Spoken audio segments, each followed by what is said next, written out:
Hi everyone, my name is Zach REDRUP. You're listening to the It's Not a Phase podcast, and on this episode, I'm joined by the Gloom In The Corner frontman, Mikey Arthur. We discuss the band's new album Trinity, an overview of the band's ongoing concept and the story that runs through Trinity, how he goes about planning out their songs to run alongside the concept, the process of choosing guest features, and loads more. Now, if you enjoyed this or any other episode of the podcast and you want to show your support, there's a few ways that you can do that. Number 1, leave a rating and review wherever you're listening to this. It takes just a few seconds and it really does help. Number 2, share this on your social media, whether that be Instagram, Twitter, Facebook, wherever. Or number 3, if you want to go the extra mile, you can pay a little bit each month to join the Patreon, and in return you'll get access to episodes early along with some other perks. Or you can pick up some merch from the store. All the links to that and the podcast socials where you can follow us can be found at itsnotaphase.co.uk. That's itsnotaphase.co.uk. And now with all that out of the way, let's jump right into this week's episode of It's Not a Phase. What's up everyone? Thank you for joining me on this episode of It's Not a Phase, where I'm joined by Mikey Arthur of the Gloom In The Corner. How are you doing, man? I'm good, thank you. How are you? Yeah, not bad. So we're just saying, two completely different time zones right now. You only just woke up and I'll be heading to bed soon. So, yeah. Yes, it's relatively early. For most people, it's probably like just starting the day. For me, it's very early. So obviously the big news for you guys is new album Trinity came out just a few days ago now. How does it kind of feel for you to finally have this record out? Not only, the body of music, but also kind of finally lifting the curtain on this next chapter of the, the universe you've been building. It's like somebody said to me the other day, it's like it's Carson from Dow Boys. He's like a huge weight has been lifted off of my shoulders. Yeah, I guess like is kind of the general band statement to a certain degree, but he is right. There's just so much work and so much hard work that has gone into this, not just by me, but by everybody on the team, like on Sharp Tone and everybody in the band. That's like, it's a tremendous feeling, and to see the reception that we've gotten from it as well is nothing like we would have expected. So it's very, very cool to see.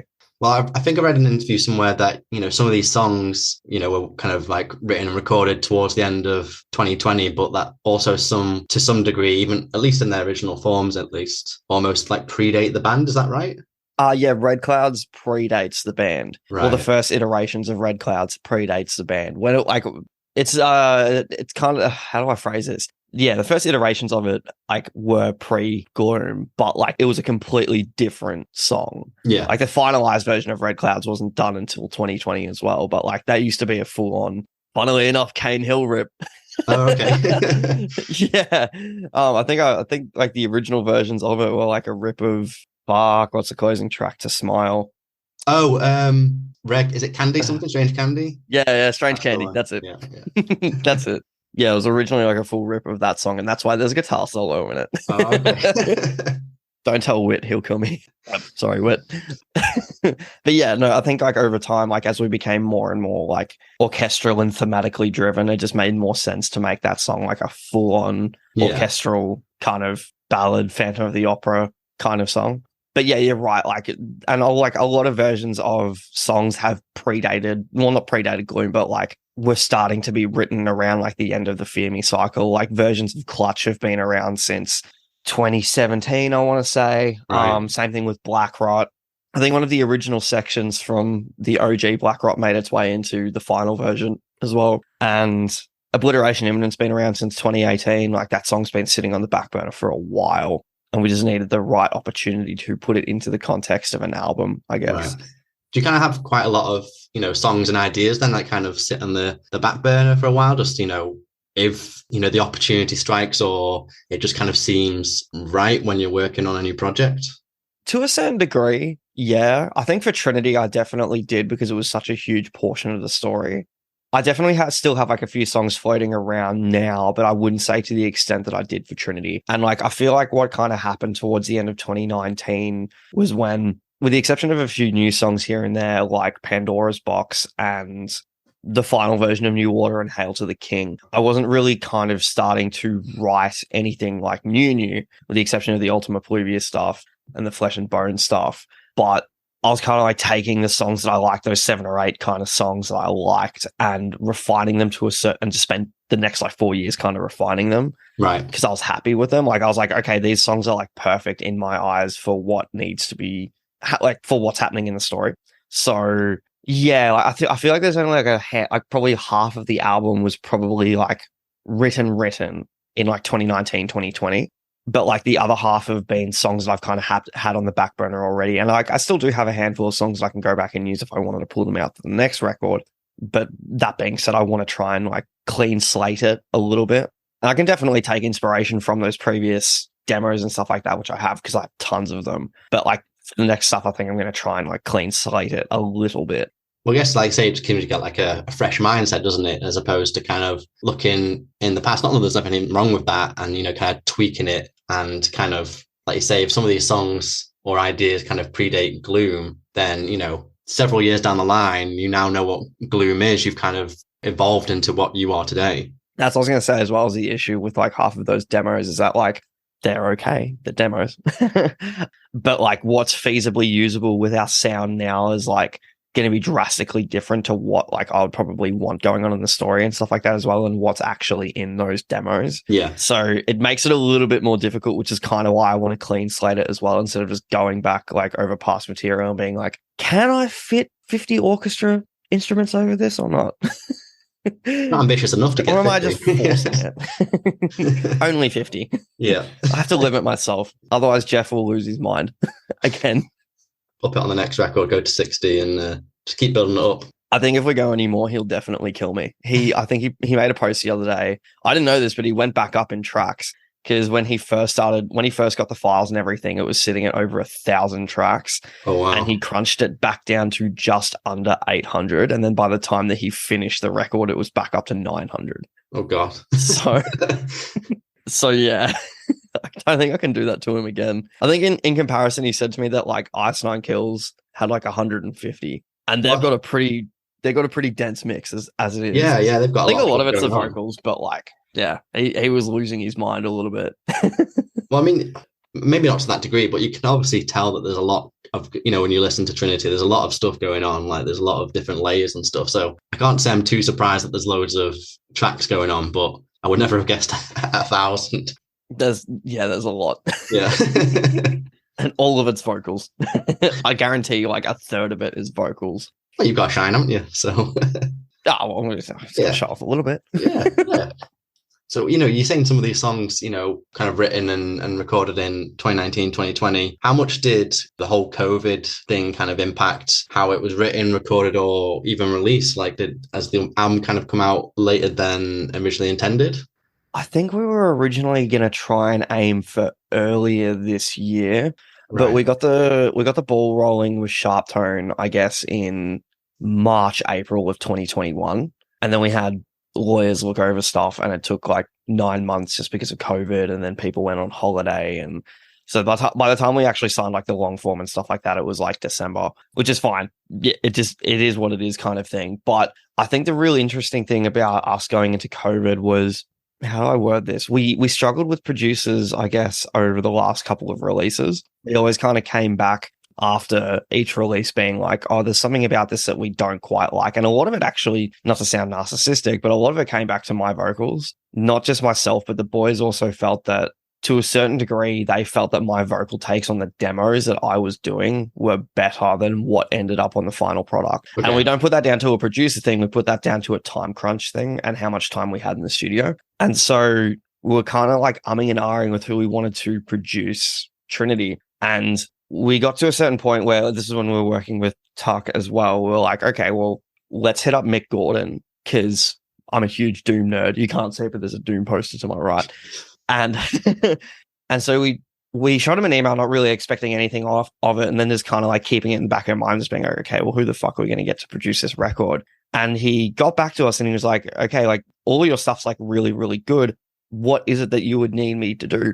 And we were like, oh, well, we'll have to come in and record the album with you and just like tick over the songs and stuff like that and have your production flair and etc. on it. And he's kind of like, well, the songs as they stand now are like solid enough on their own that like I probably wouldn't be doing all that much to them from like a writing perspective or anything like that, or fucking with the structure or anything with the songs. It's clear that you guys can record the songs yourselves. Like these demos are of a quality which are like professional. And I'm happy to work with you guys, but really all that I'm going to be doing is like pressing record and that's it. There's no point in you guys coming into the studio and spending thousands of dollars on me just pressing a button to record. And then he's like, and then for the like my production side of things, I'm definitely happy to help you guys out where I can. But for the most part, you guys have the soundscape pretty much like down. Like there's not much more that I'm really going to be adding unless you want me to drastically change like a whole heap of stuff. And I don't want to do that to these songs because you guys have pretty much got it down. So that was kind of like the little ego boost that we needed. And that kind of made me and our bassist Paul go like, okay, well, Mikey can just track everything. Like it's of a professional standard. And we definitely did have help from Jeff Dunn, who mixed and mastered the record. Along the way, being like, hey, like what kind of gear should we be looking for when we're tracking guitars or tracking vocals or anything like that? Is there anything in particular that you prefer? And he's like, as long as you got a 7B, I'm all good. And not a shit interface, I'm all good. He's like, and just make sure the editing's real tight. And we did. So that was pretty much it. Right. But it was kind of a blessing in disguise because it meant that we could take as much time with the record as we feasibly wanted. We were joking about vocal stacks before, but me and our vocal producer, we did get a vocal producer in. His name's Stephen Canatelli. Me and Stephen spent 150 hours doing vocals over like a 2-3 month period. So we were locked in a room together for about 150 hours. Oh, God. For anybody who knows Stephen Canatelli, that is way too much time. Like by the end of it, we were basically docking.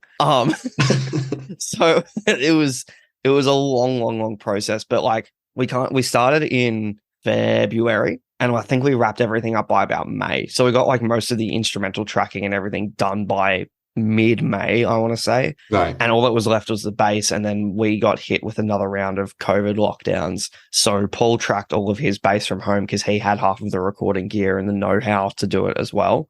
And then it just took forever to get we were 90% of the way there and it just took forever to get that last 10% done. Like I reckon we probably got it done in January this year.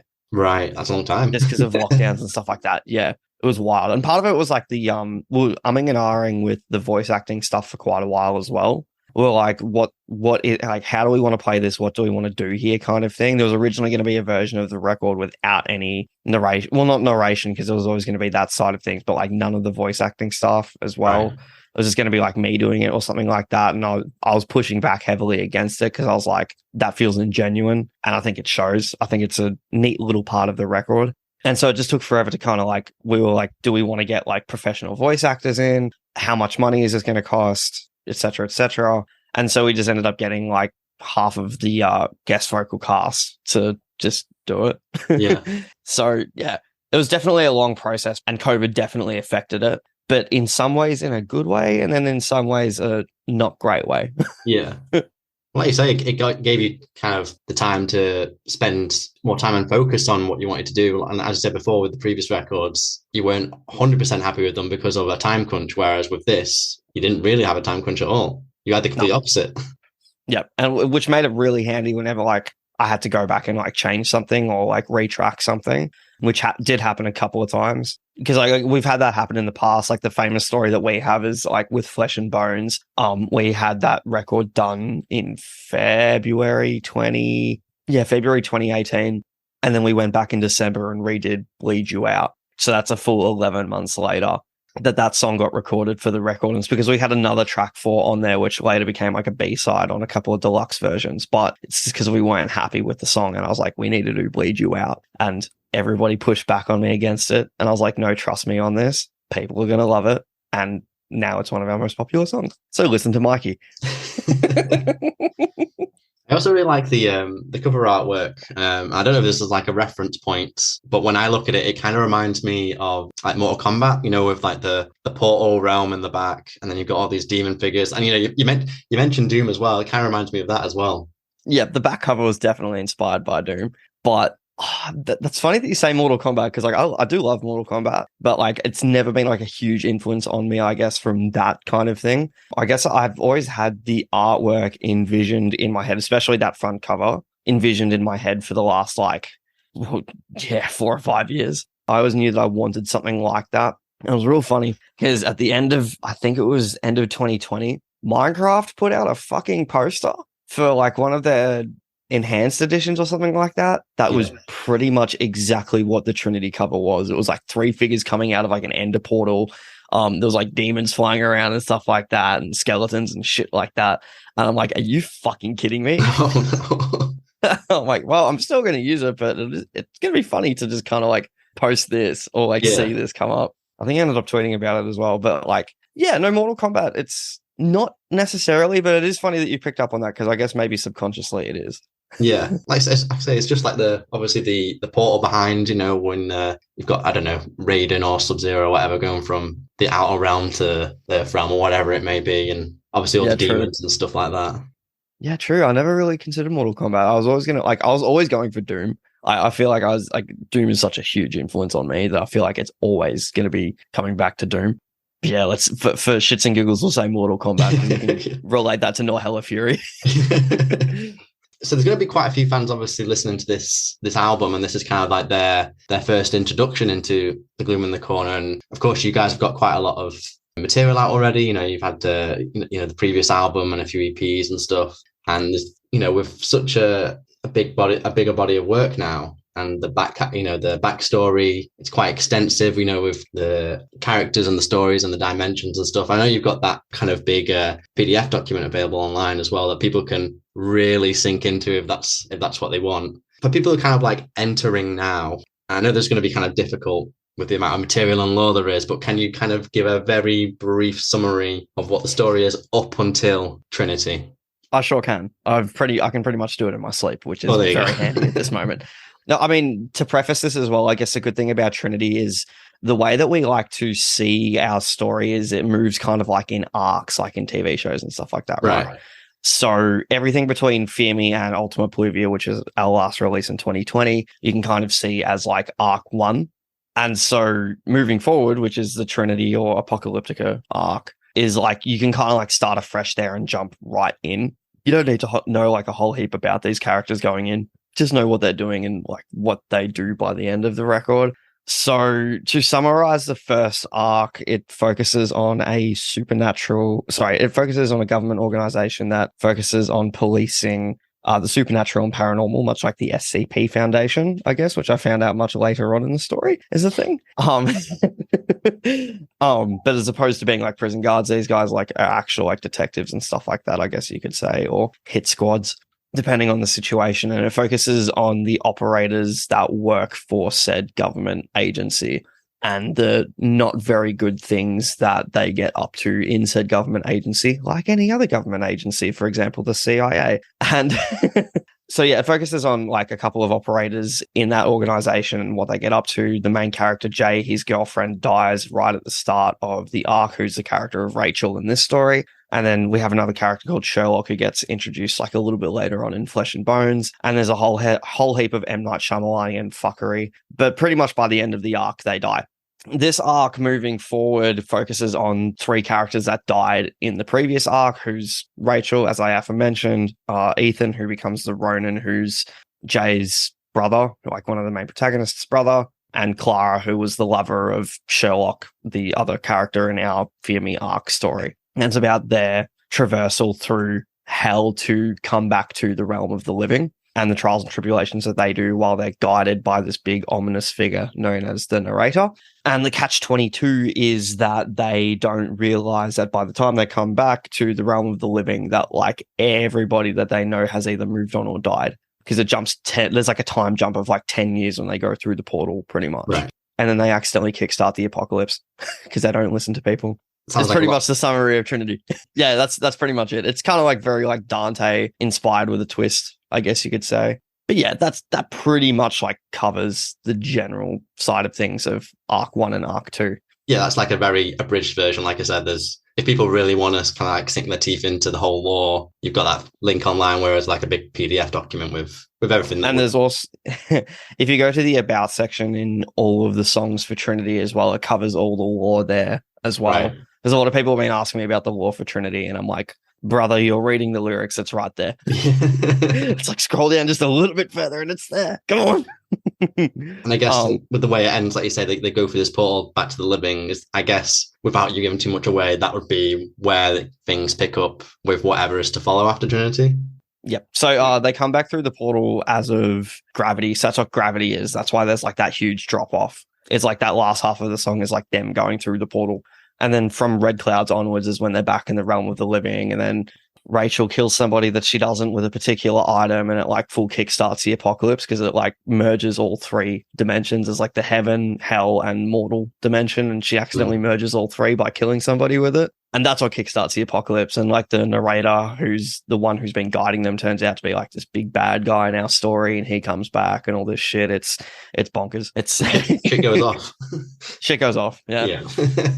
So, with the concept being such a, integral part of the band, how do you kind of go about typically writing, the music? Do you have like the storyboard already planned out and then you write songs to go with key events within the story? Or do you write the songs first and then kind of see how they adapt into the story that then gets created? How does it happen, basically?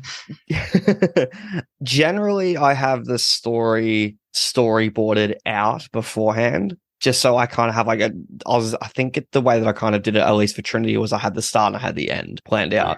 And it's the journey along the way which makes up the album. But I definitely like have a storyboard kind of written down, and I kind of get it to about like 80-ish% before I start like touching it from like a song-based perspective. And then I'll put down like what topics I pretty much want covered in like each song. I'll start like writing based around that. But sometimes, like I'll come up with a song idea, I'll like plan it out. I'll be like, this would be really cool for this part of the story. It's like, oh, I need to come up with a section of the story that fits this kind of vibe and everything. So it does come a little bit hand in hand. But generally I have the story like storyboarded out by like 80%. And I definitely did that with Trinity. Like when we were in our last half, there's a Google Doc floating around somewhere of like the storyboard that we have. And there's like full diagrams and stuff like that. So I have like each character and how like I wanted them to talk and sound and everything on each of their songs. And I think it's definitely noticeable. Like you can tell, for example, with like all of Rachel's songs, who's like the main character and makes up like the bulk of the record, her verbiage and everything is very,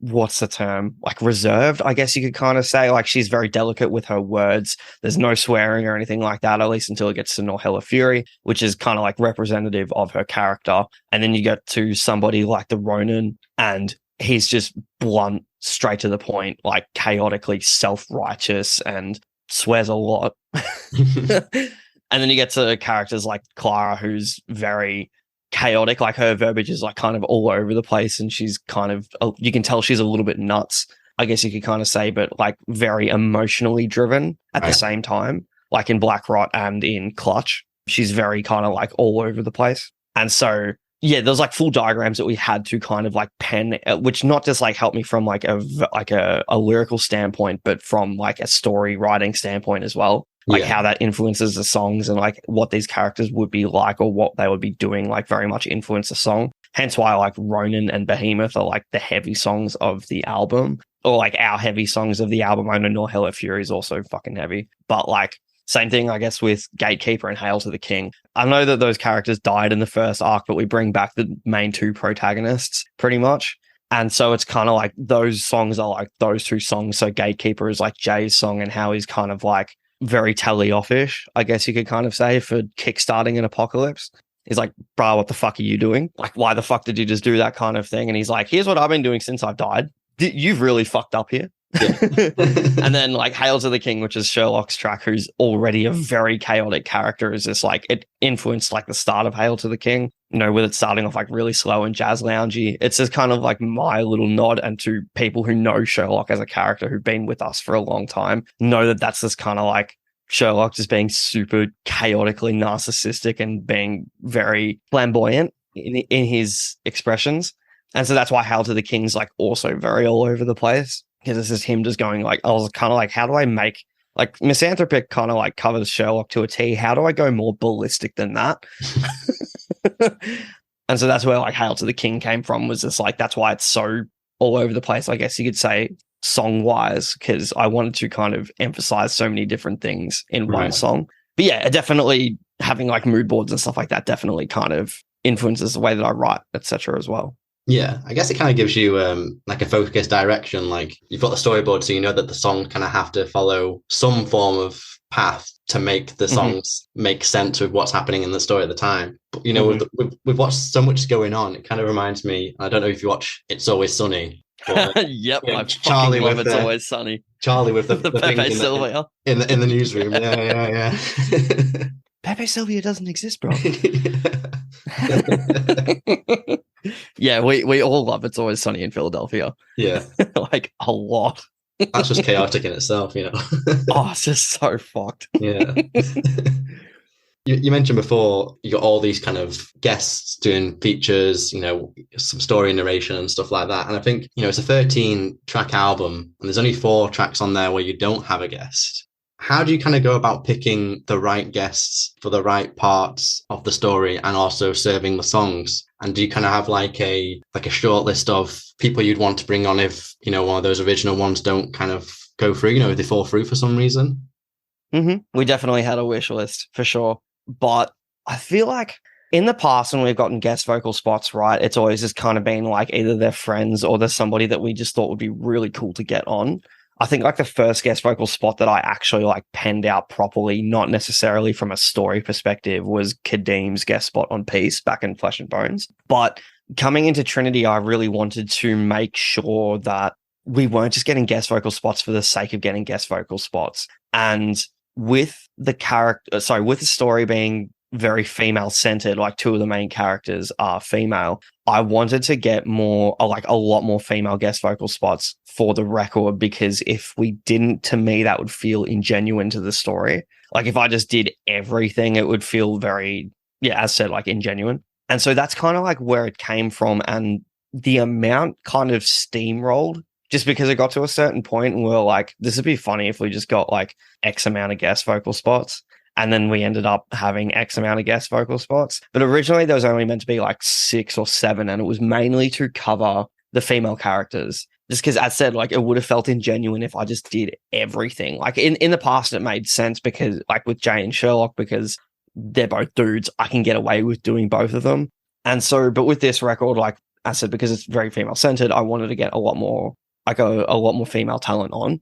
And so we were very particular with who we chose. You know, like some of them, like luckily enough, some of them like we're actually friends with, like Monique and Monica, we're friends with, like they're from the scene down here. Right. Monique's based in Sydney. And then like having my sister come back for the record, like she's on Clutch. And we knew that we kind of wanted to bring Millie back for another song after Flesh and Bones because she was on Dima as well. And we actually had quite a few people requesting that she come back for a second guest vocal spot. She's the only one that I've seen in our entire catalog from the guest vocal spot side of things being like, can you guys get Millie back on another song? Because she's got an awesome voice. And so, yeah, but we definitely had a wish list. I think like the heavy hitters, we call them the heavy hitters of the record, were definitely kind of influenced by Tuck as well. Because he was like, hey, if you're going to get like this amount of guest vocal spots, you should be getting some heavy hitters on there as well. Like, here's a list from me that you can help. But like, if you guys have other people in mind, then I can definitely hit them up. And Lauren was one of them. Like, we were definitely like, yeah, we'd love to get Lauren. And I think he suggested somebody else. I think it was Kirby. He was like, if you guys don't have any other spot for, if you guys need a spot filled kind of thing, which sounds really bad because we love having Kirby. He was awesome. He's like, I can always hit up Kirby as well if you guys want him. And so we did. We're like, yeah, fuck yeah, hit up Kirby. That's an awesome suggestion. But I think there was only 2 guest vocal spots or 2 guest vocalists that we didn't end up getting. One of them, it just kind of fell through. And then the other one, we just didn't get a response from, I think, from what Tuck told me. And that was Greg Picuscio from the Dillinger Escape Plan. Oh, damn. Which is fair enough. That would have been sick to have him on there. Yeah, it would have been very cool. He's one of my huge vocal influences. And like when we made the wish list, I kind of put it on there as a joke just to see how far I could push. Try your luck. You got to try your luck. Yeah, so I was like, well, you got some pull, dude. I want to see if you can get Greg Picuscio. And he's like, Mikey, no. And I'm like, fair enough. Okay, well, I tried. But yeah, there's only like one other person I think we knocked back. Not knocked back. That ended up knocking us back. But for the most part, we got most of our wish list, which is pretty fucking awesome. So yeah, but it is very much centered around like what's going on in the story or who's telling the story and everything as well. Would we do that amount of guest vocal spots again? Probably not. It's ambitious. It's funnily enough the biggest complaint that I've seen about the record. It's like there's too many guest vocal spots. It's like, dude, we are a concept band and most of the songs are from a female perspective. I'm not doing that.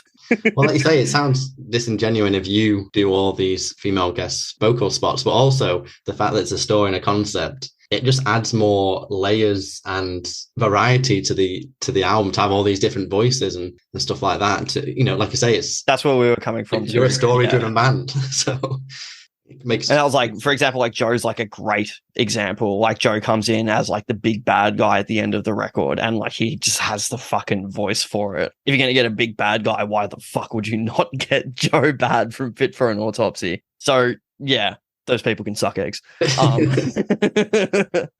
But yeah, no, it is very much like pre-planned, and it does add a lot more depth, I think, as well. Like you're right, it definitely adds a lot more to the record, especially when you figure out it's a concept record and this cast is quite literally a cast. Like it's not just like we're getting guest vocal spots for the sake of getting guest vocal spots. There's a reason behind them. I think let's say someone stumbles across you and have no preconception of who you guys are and they listen to this album. If they're hearing all these different vocals, surely there's going to be a thought in their mind thinking, is this kind of some form of story that I'm listening to? And then from there, they look into you guys, they find out what the concept is, and it just goes from there. That was the aim too. And we try to make it as obvious as possible that we are a concept band. And that was kind of like the point of From Heaven to Hell, is kind of like, it's not just we're not just doing a song for the sake of doing a song. Like it's not just going to be an intro track. It's like, this isn't a reintroduction to the story. This is a concept record. We are painting it as clearly as we possibly can, with the opening line being, let me paint you a picture. It's like, come on, man. The only way you can make it more obvious is if you literally start the intro of the album saying, you are now listening to a concept record. Let's get meta for a real quick tick. Like, let's break the fourth wall a little bit. But if the opportunity ever presented itself where you could kind of deliver the story and concept in a more visual medium, so let's say like a comic book or graphic novel or TV series, something like that, would you go for that? Would you want to do that? Yes, 100%. Yeah. I think the most plausible one right now would probably be a comic book, but I would love to do like a lot more animated stuff and a lot more, I guess, down that line. Like the live action stuff is cool, but like I kind of grew up at like video games and etc. as well. Yeah. So for me, doing like animation, it's kind of the best way to paint the story, I think. Like I've tossed and turned over this because we've gotten that question before, but I've flipped and flopped on answers before. And I think like for me, definitely like the animation side of things is where it's a lot cooler. You can definitely get away with a lot more as well from so many different perspectives. Like if we were going to do live action, like you'd need a huge fucking budget to do it. Whereas like with animation, you need a huge fucking budget to do it, but you can get away with drawing a lot more. And just like, because cartoon violence is drastically different to like live action violence. And you can, as said, get away with a lot more. And considering we are a very, very violent story as well, then you can get away with a lot more. It's like the first like 30 seconds of Ronin, he blows someone's head like clean off. You couldn't do that in live action. So definitely, like if we had the opportunity to, we definitely do animation, I think, more than anything. Like, I'd like to do animation more than anything else. And we'd love to do something like a comic book as well. Do you do any kind of like drawing an illustration yourself where you could like take a stab at it? I did back in the day. When Fear Me first dropped, we had a website that was dedicated to some of the lore, and we had like little sketches and stuff like that. And I did all of them, but a lot of it was like kind of like tracing and manipulation from there. I'd like to say I'm better at asset creation, I guess, as opposed to like actual drawing. Yeah. I don't think I've picked up a pen to draw in quite literally 3 or 4 years. I'd love to, but it's just like, it's a little bit out of my caliber and I don't have the time, I guess, to kind of dedicate myself to it. But that's what we pay people for. Exactly. And you've got like animations for some of the videos as well, like the Ronin video. Mm-hmm. So I guess it's just kind of like expanding upon what happens in those videos for like the whole storyboard. Whole depth of it. Yeah. That was all one dude as well. Oh, was it? Yep, that was all one dude, which is insane. Yeah. He smashed it out in like 4 or 5 weeks, I think. Usually you get like little production groups or companies kind of do something like that. which is Well, yeah, I mean that was the thing. Like he had like different. I'm not going to go into like the intricate details of what we discussed and everything like that. But there was at one point him being like, "Oh, I can bring in an extra animator if need be and see how we go." And then I'm not sure what happened. I think for budgeting reasons, I think we were like, "Oh, how much of it can you do yourself?" And he's like, "Probably most of it. It's more so like I bring in an animator if you want like fine tuning and stuff like that." I think from memory was the discussion, and so we're like, "Okay, well, see how far you get." Before like we can and we'll reassess kind of thing, and he got everything done and we were like, fuck, this is sick. Yeah, that is so good, especially for one person, man. That's when people find out it's one person, they're like, fuck. Yeah, that's crazy, man. Well, shout out Michael E. Graham.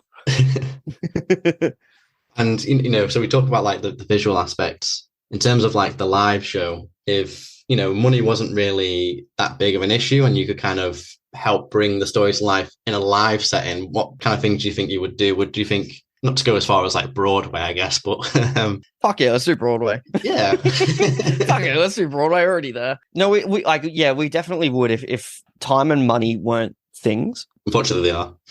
Unfortunately, they are. Yeah. Nah, time is a construct. What do you mean? No, if we definitely had a lot more time and money to kind of delve into it, then we definitely would. We'd love to have like not necessarily like full on, I guess, like Broadway kind of spec, but I guess going down the same kind of line of what Ice Nine Kills do with their live set, where they have actors or actor come in and out to play various roles and stuff like that, and how they dress up and everything. And we do that. Our live costuming is definitely is that to a certain degree. Like we all wear grey, which is representative of like one of the factions in the story, and we made a very conscious decision to make it grey. We also realized that after running a couple of shows that grey was a terrible idea because it just sweats through. But yeah, like we definitely love to do something like not completely like obscene and out of caliber, but we would love to have like actors come in and out and stuff like that, or people dress up and come out on stage and like introduce us and shit like that and that kind of thing. It's definitely plausible with like Sherlock's character and the narrator's character because like I'm friends with both of the people that like do it. But well, I mean, I'm friends with the whole cast, but like, but yeah, it would be cool. I'm not sure when we do it, but it would be cool. Yeah, just kind of like bring it to life in a whole way. Like you say, Ice Nine Kills do it to a degree, just like some extra theatrics, so it's just not your kind of standard show. You know what I mean? Oh, they have like full costume changes and shit. It's It's bonkers. We opened for them in 2019 when they came down here. And like they did it on like the stage that we played is like, it's a big stage, but it's like a tiny stage as well. It's like a 400, 500 cap room. But like the stage is decently enough size, I guess you could say, but not big enough for them to be doing like what their full production kind of is. And it was just so much chaos, but like they pulled it off and it was so sick. Yeah, like they have because when they played here a few years ago, and they had like when the Jaws song came on, like someone's literally dressed as a shark running around on the stage. Yeah, and like Spencer does like full costume changes and stuff like that. Like he jumps between like Michael Myers and Ghostface and Freddy and shit like that. Or like he did for the first Silver Scream, and I was just sitting there, I'm like, what the fuck do you have to? Are you just wearing like a bajillion layers like at one time? Like, what are you doing? What the fuck? It's just insane. It's wild. Where do you tend to kind of draw your inspirations from in terms of the story? Like, I know you mentioned obviously Doom is like a big one, but everywhere, everywhere. There's so many different facets. Like, I mean, I guess I got to hand it subconsciously to Supernatural as well. Was probably a big part of it as well. Fuck, what else? I mean, The Punisher was a big one too. And I guess like Marvel to a certain degree as well. But there's so many different things. I think like for characters, I'm very much more inspired by pop culture as opposed to the story. Like, for example, like the Ronin as a character is inspired is basically my mashup of like Wolf from Sekiro and the Doomslayer. And then, fuck. I mean, like Sherlock was like my love letter to Skullduggery Pleasant. Jay was my love letter to the Punisher as well. Like there's so many different facets, and like what commonly happens is like I'll watch a TV show or play through a game, and there'll be like characters that come and go and etc., and they'll influence me on the story as well. Right. Or I'll find like little characters like just with their tropes and everything I'll be like, oh yeah, that's very much reminds me of like Jay and Sherlock, or this character reminds me of Rachel or Clara and everything like that kind of stream. The last one that I had was playing through Modern Warfare 2. With Ghost and Soap's relationship in that game is like very Jay and Sherlock, where like one of them's constantly bantering and one of them's just telling them to constantly shut the fuck up. But yeah, no, it's from like many different facets. I mean, yeah, I got to hand it to COD as well, like the original Modern Warfare and Black Ops series. Like they were huge influences on the first arc as well. But yeah, so many. Like I could go on for hours with all the different references that. Right. I mean, I pile it into the songs as well. Like there's Halo references in Behemoth and Doom references in Ronin and stuff like that. But like it's all over the shop. Yeah. And when it comes to like putting the story together as well, how much do you like your own personal experiences kind of like interweave into either the characters or, you know, the events that happen, or, you know, it's like personal They definitely come and go. I'd say realistically, there's probably only a handful of influences on Trinity. New Order was one of them, as someone who grew up in an Anglican household, and the ridicule for listening to heavy music that stemmed from that. Not from my parents, from the schools that I went to and everything. And that's what New Order is very much more about. It's based around institutions as opposed to like family members, but take what you want from it. Yeah. Clutch is very much influenced by drink driving. I've been in a drink driving situation before, and that's what that influenced that song. I mean, but there's topics of like anxiety and depression, etc., like the general go-to, I guess you could kind of say, in multiple different songs. But yeah, there's a handful, I'd say. But like with Trinity, it was very much more based around the storytelling first. Like I put the storytelling first before that kind of thing. But I can definitely relate it to my own personal experiences as well, because you kind of have to get into the emotion of that character as well. And I kind of go like, okay, well, what can I relate this, like what's happening in the story to like a real life event? Like what's realistically like this character going to be feeling like in the story? And so you can kind of like make a rough bridge like that and then use it to influence from there. But yeah, as I said, kind of like really only like a handful of topics and made its way into Trinity. And how far kind of in advance do you plan the storyboard? Like, you know, when you've made Trinity, how do you go further than that? So you know where the cutoff point of the album is, what's kind of going to happen next. You don't kind of just leave it where you're, at least at the time, unsure. As I said, like I kind of try and do start and end. Like that's for me like the best way to do it, because that way I can kind of like fill out the story in between and what I want to happen. So, for example, I've done that for the next record already. I've done like, okay, I want this to start like this, which is right at the end of Trinity. And I want it to end like this, which will be probably another cliffhanger or not. Who knows? We'll see. We'll see. But yes, I definitely do the start and the end first and then kind of fill out stuff in between. It's like, okay, so how do I get from point A to point B? And like, what emotions can I carry through it, or et cetera, et cetera, et cetera. And so, yeah, to a certain degree, I guess. But like I definitely try and there's got to be a start and a stop point, pretty much. Right. Like I can't just keep changing the ending, or I can't just like just do this and this and this and this. It's like once I kind of get the start and end kind of finalized, that's when everything else fills out in between. Right. So for example, like with Trinity, I knew that I wanted to start off with them starting in hell, or like at least at the time it was originally just going to be Rachel. And then we had the Homecoming EP, and I'm like, oh, I'm going to make it Rachel and Ethan. And then we did the Flesh and Bones EP, and I'm like, oh, I'm actually going to make it all three of them. So there's little things like that, which like I'll chop and change as I kind of go. But with Trinity being so fleshed out as it is, I don't think I can kind of do that again necessarily, because I feel like it was just, there was so much mental gymnastics throughout that entire record, just going like, through the creation of that entire record, that it's like I can't kind of do that again and constantly change stuff. Like I need to kind of sit down properly and figure it out for this next one.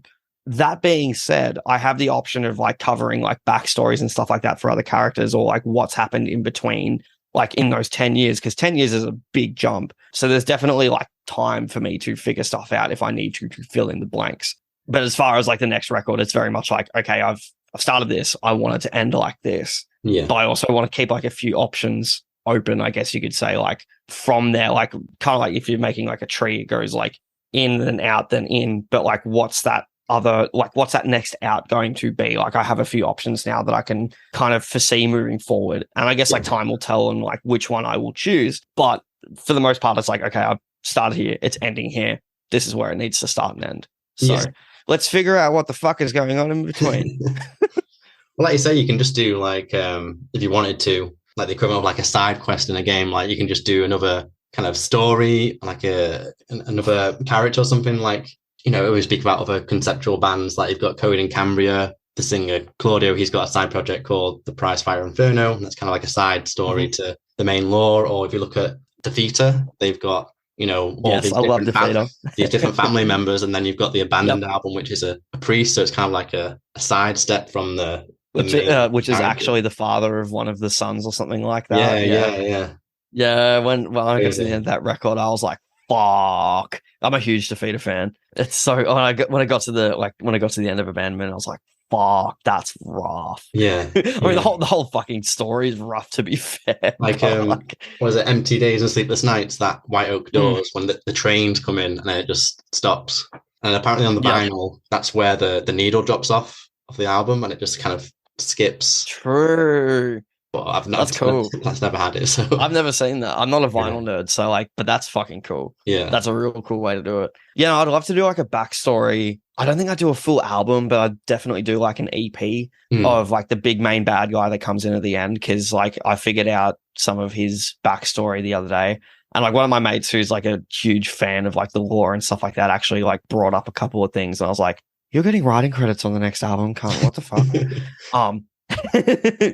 But yeah, no, I'd love to do a backstory for him or them, just because like they're such like a big part of the story that I feel like I should do something in relation to them. Whether that's what comes next or it comes after the next record, like I honestly don't know. Yeah. But I'd love to do a backstory for them. As said, like we can cover so much of what happens in the mortal realm in like the 10 years that like have passed since the end of the Fear Me arc and the start of Trinity.